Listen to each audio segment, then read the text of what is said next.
وہ اپنے پیغمبر کے ماتحت تھے اور اعمال صالحہ کرتے رہے جو اس دور کے مطابق تھے، اور اپنے نبی کی شریعت پر وہ عمل کرتے رہے، بتاؤ وہ بہتر نہیں ہے؟ ہم بھی نبی کی شریعت پر ہیں، ہم بھی محبوب کے امتی ہیں، وہ بھی کسی نبی کے امتی تھے، مگر رب فرماتا ہے کنتم خیر امت اخرجت للناس۔ وہ بھی پیغمبر کی بات مانیں، ہم بھی پیغمبر کی بات مانیں، ان کی طرف بھی نبی آئے، ہماری طرف بھی نبی آئے، وہ بھی اپنے نبی کی شریعت پر عمل کرنے والے، ہم بھی اپنے نبی کی شریعت پر عمل کرنے والے، بتاؤ وہ بھی وہی عمل کرتے ہیں جو پیغمبر اسلام نے کہا، ہم بھی وہی عمل کر رہے ہیں جو پیغمبر اسلام نے کہا۔ فرق یہ ہے وہ بھی عمل کرتے تھے، ہم بھی عمل کرتے ہیں، ان کو بہتر نہیں فرمایا، ان کو بس یہ کہا تم امت ہو۔ جب آئی میری اور تیری باری، آمینہ کے چاند کے غلاموں کی باری، فرمایا کنتم خیر امت اخرجت للناس، تم ہی بہترین امت ہو۔ یہ بہترین کیوں کہا؟ کیا وہ نبی کے آدھے حکم کو مانتے تھے اور آدھے کو پس پشت ڈال دیتے تھے؟ کیا ہم نبی کے ہر حکم کو مانتے ہیں اس لیے بہتر کہا؟ کیا ہماری نمازیں 5 پوری ہیں اس لیے بہتر کہا؟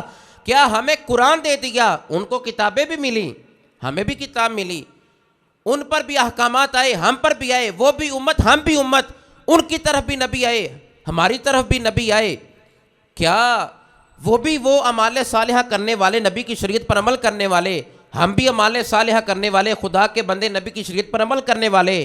تو پھر یہ کیوں کہا کنتم خیر امت اخرجت للناس؟ کیوں فرمایا؟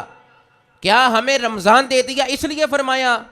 کیا ہمیں قرآن دے دیا اس لیے فرمایا؟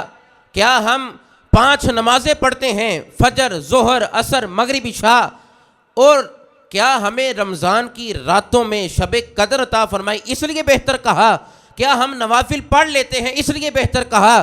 کیا ہم والدین کی خدمت کر لیتے ہیں؟ کیا ہم تلاوت قرآن کر لیتے ہیں؟ کیا ہماری وجہ سے ہمیں بہتر کہا جا رہا ہے؟ ایسا نہیں ہے۔ فرمایا وہ بھی امتیں تھیں، نبی کی شریعت پر عمل کرتے تھے، کنتم خیر امت اخرجت للناس، تمہیں فرمایا بہتر اس لیے کہا وہ عام امت تھی، تم خیر امت ہو، میں نے اس نبی کا تمہیں امتی بنایا، معراج والے آقا ہیں، سارے نبی جو معراج کی رات جن کے پیچھے کھڑے ہوئے، میں نے اس سونے کا تمہیں امتی بنایا ہے۔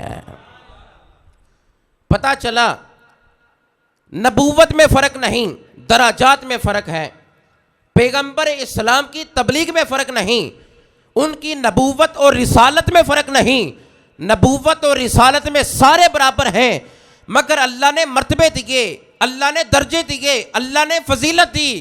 فرمایا کسی کو 1 معجزہ، کسی کو 2 معجزے، میں نے جس محبوب کا تمہیں امتی بنایا انہیں سراپا معجزہ بنا کر دنیا میں بھیجا، اور تمہاری طرح بیچ کر تمہیں کہا کنتم خیر امت اخرجت للناس، میرا محبوب تم میں آیا ہے، وہ تمام نبیوں کا سلطان ہے، تم تمام امتوں کی سردار ہو۔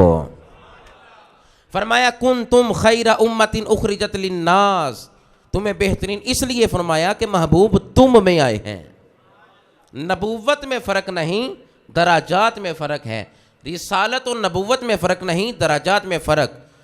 کہا کسی کو میں پردے میں کلام کرتا ہوں، تم میں وہ نبی بھیجا جو بغیر حجاب کے مجھ سے کلام کرتا ہے، اس لیے تمہیں فرما دیا کنتم خیر امت اخرجت للناس، تم بہترین امت ہو۔